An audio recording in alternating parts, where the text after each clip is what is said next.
కేంద్రంలోని బీజేపీ ప్రభుత్వం ఆదివాసీల హక్కులను కాలరాసేందుకు కుట్రలు చేస్తుందన్నారు కాంగ్రెస్ ఆదివాసీ రాష్ట్ర చైర్మన్ తేజావత్ బెల్లయ్య నాయక్. భారత జాతి పేరుతో సమాజాన్ని విడగొడుతుందన్నారు. రాజ్యాంగం కల్పించిన హక్కులను ఆదివాసీ అట్టడుగు వర్గాలకు దక్కకుండా చేస్తుందన్నారు. అందుకే కాంగ్రెస్ చేసిన సేవలు, తెలంగాణలో ప్రభుత్వం అమలు చేస్తున్న సంక్షేమ పథకాలను ప్రజల్లోనికి తీసుకువెళ్లేందుకు ఈ సమ్మేళనం నిర్వహించామన్నారు కాంగ్రెస్ ఆదివాసీ రాష్ట్ర చైర్మన్ తేజావత్ బెల్లయ్య నాయక్. రాజ్యాంగం ద్వారా అధికారంలోకి వచ్చి ఈ దేశంలో ఉన్నటువంటి ఒక 3-4% ఆధిపత్య వర్గాల ప్రయోజనాల కోసమే పాలసీస్ను తయారు చేస్తున్నటువంటి పార్టీ. అందుకనే దేశంలో మధ్యతరగతి వర్గం, అప్పర్ మిడిల్ క్లాస్ రోజు రోజుకు క్షీణించిపోయి పేదలుగా మారుతున్నటువంటి పరిస్థితి, ఉన్నత వర్గాల వారు మరింత ఉన్నతంగా వెలుగుతున్నటువంటి పరిస్థితి మనం చూస్తూ ఉన్నాం.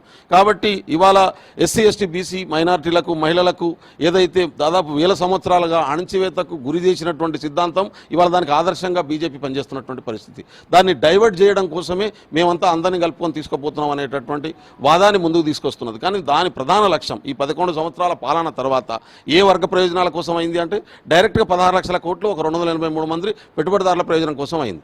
అదే 16 లక్షల కోట్లు ఈ దేశంలో రైతులకు ఇచ్చుంటే మొత్తం రైతు రుణమాఫీ అంతా ఈ దేశంలో ఉన్నటువంటి రైతులంతా రుణమాఫీ అయ్యేటటువంటి వాళ్ళు. అదే మధ్యతరగతి కోసం ఇచ్చుంటే దేనికోసం వెచ్చించారు వాళ్ళు.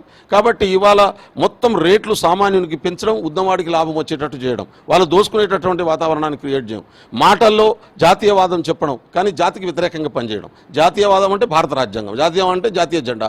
వీటిని ఏ రోజు ఆర్ఎస్ఎస్ కానీ బీజేపీ కానీ గౌరవించినటువంటి పరిస్థితి లేదు. ఈ రోజు కూడా ఈ రాజ్యాంగాన్ని మార్చేయడం కోసం అధికారం కావాలంటున్నారు. ఈ రాజ్యాంగాన్ని తీసేస్తే ఎస్సీలకు, ఎస్టీలకు, బీసీలకు సమానత్వం లేని అన్ని వర్గాలకు హక్కులు పోతాయి, ఓటు హక్కు పోతుంది. ఎవరికి మేలవుతుంది?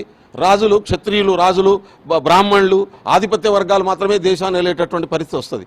ప్రతి ఊరిలో ఉన్నటువంటి ప్రతి సామాన్యుడు రాజ్యాంగం ఆయనకేం హక్కు ఇచ్చింది, ఈ రాజ్యాంగం రాకముందు ఆయన ఉన్నటువంటి పరిస్థితులు ఏంటి, ఈ దేశంలో రాజుల పాలన కాలంలో అది హిందూ రాజులైనా ముస్లిం రాజులైనా పాలించినప్పుడు అమలైనటువంటి చట్టం ఏంది, సామాన్యుని జీవితం ఏంది, రాజ్యాంగం వచ్చినాక సామాన్యునికి జరిగినటువంటి లాభం ఏంది, సామాన్యునికి వచ్చిన హక్కులేంది. ఈ రాజ్యాంగం పోతే రేపు ఎటువంటి బానిస జీవితంలోకి బీజేపీ సిద్ధాంతం ద్వారా పోయేటటువంటి ప్రమాదం ఉంది.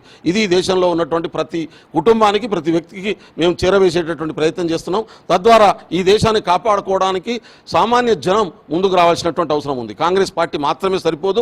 ఈ దేశంలో ఉన్నటువంటి సకల సామాజిక వర్గాల ప్రజలు ఇవాళ ప్రజాస్వామ్య వాతావరణాన్ని, రాజ్యాంగాన్ని కాపాడుకోవడానికి ముందు